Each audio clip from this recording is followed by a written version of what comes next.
Imagine waking up in the morning and instead of going to your computer to check email, check the news, see what's going on, put a virtual reality headset on and you plug in.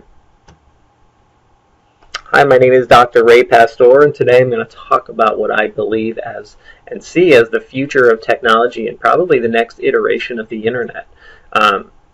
I believe that virtual reality and devices like it are our future, and it's where we are going, it's where we're headed and where we're going to be. Right now on my head I have an Oculus Rift headset, as you can see.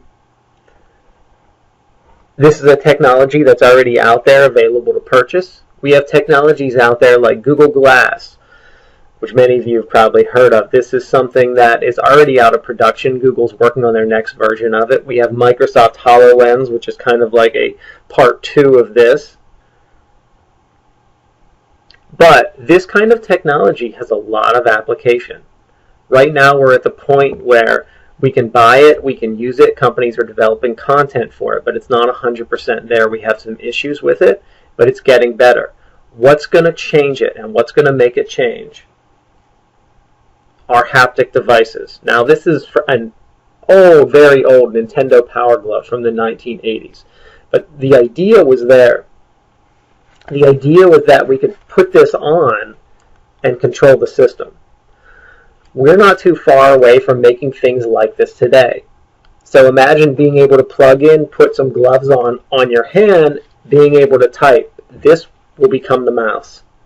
We will no longer have a mouse. It will be virtual. Imagine how we type on our telephone right now, our cell phone. We have a virtual keyboard that we can tap. Imagine putting this on and being able to see that virtual keyboard right here and work from the computer this way. Why will this be interesting? Because we can visit places. We will be able to talk to people, talk to their avatar, which is just a made-up person that they look like or an actual picture of themselves.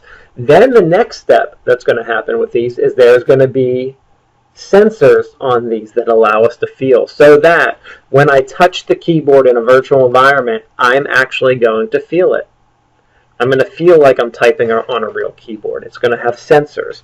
I will be able to feel a ball. If I'm touching a ball, I'm playing a game, I will be able to feel like I'm doing it. Eventually, you know, this is just a glove, but we're going to start to come up with full suits with haptic devices that allow us to feel many different things.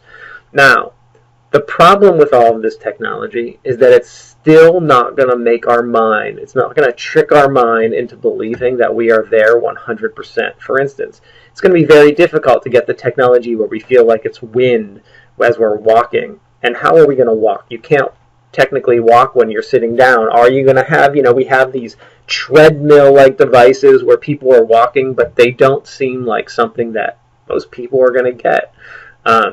So there's that one element. I believe this technology will be the future. I believe in 5 years we're going to see a huge shift in virtual reality. In 10 years, what I'm explaining is probably where we're going to be. There's going to be a large portion of society that is using virtual reality for a lot of things. Business travel, we're going to be able to sit down. I mean, we can Skype now and video conference, but you know, we like to read people's expressions. We like to, you know, we like to be there in person. I believe this, you know, our avatar is going to really change the way that we do some of that stuff. But I also believe that the big if in virtual reality is, are we ever going to be able to really plug in the way they do in the movie The Matrix, where they plug in the back of their head and their brain believes they're there? We are currently nowhere near that stage. I don't know if we'll ever be able to really do that. I can't say never because we never know what's going to happen. We don't know where medical technology and computing technology is going to take us. But at this point in time, that's probably not going to happen in our lifetimes. But we are going to have this virtual world. All right? Thank you very much.